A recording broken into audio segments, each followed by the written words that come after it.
Soldiers patrol the streets of Dhaka during one of the worst periods of unrest in recent history in Bangladesh. Anger about a quota system that reserves 30% of government jobs for descendants of war veterans boiled over this week. Protesters demanded the policy be scrapped, and the Supreme Court almost did, dismissing an earlier ruling by the High Court. The Supreme Court has given a solution to the quota system. That is a 93% quota for the general public, 5% for freedom fighters and their kin, 1% for ethnic minorities, and 1% for transgender and physically disabled applicants. However, the partial victory in the country's highest court has been overshadowed by the severity of the crackdown by security forces. Dozens of student leaders, activists and opposition figures have been arrested. Others are missing.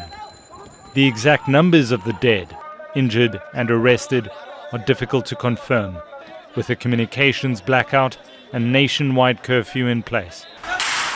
A member of the governing Awami League accuses the opposition of hijacking the students' cause. We are saying whoever is involved in that, they are the miscreants, whether the political party involved in here or the policeman or the law enforcing agencies. In the students' agitation, whatever they're demanding, some other political parties, they are involved in that and they are doing all this vandalism, terrorism. A judicial commission of inquiry will investigate the causes of the killings and destruction. Despite the court ruling, protesters are refusing to back down and have issued a list of demands. Among them, the resignations of 2 ministers and the release of detained student leaders. Failing this, they're threatening a nationwide shutdown.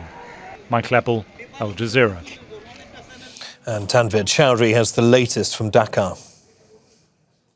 The student leaders today declared that they will not withdraw their protest. They actually called for a nationwide shutdown for tomorrow, Monday, and they will hold funeral prayers all across the country for those students who got killed in the past few days by police action.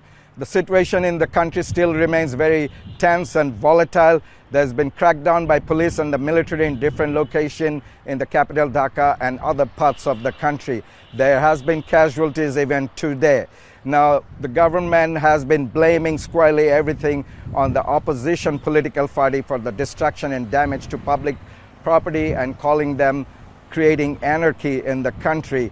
Now, there has been at least 70 arrests among the opposition main party, that is the Bangladesh Nationalist Party.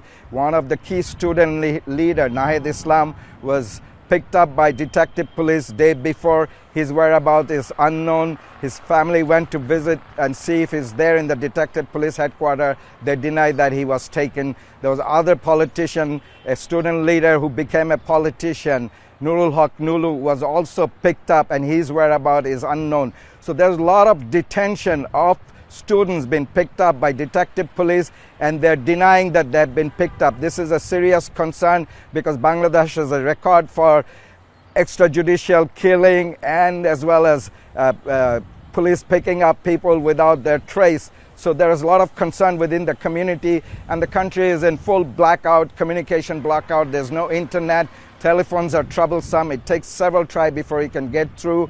Televisions are heavily censored and situation remains still very volatile. We'll see how things fall out within the next few days and weeks. Tanvir Chowdhury, Al Jazeera, Dhaka. Make sure to subscribe to our channel to get the latest news from Al Jazeera.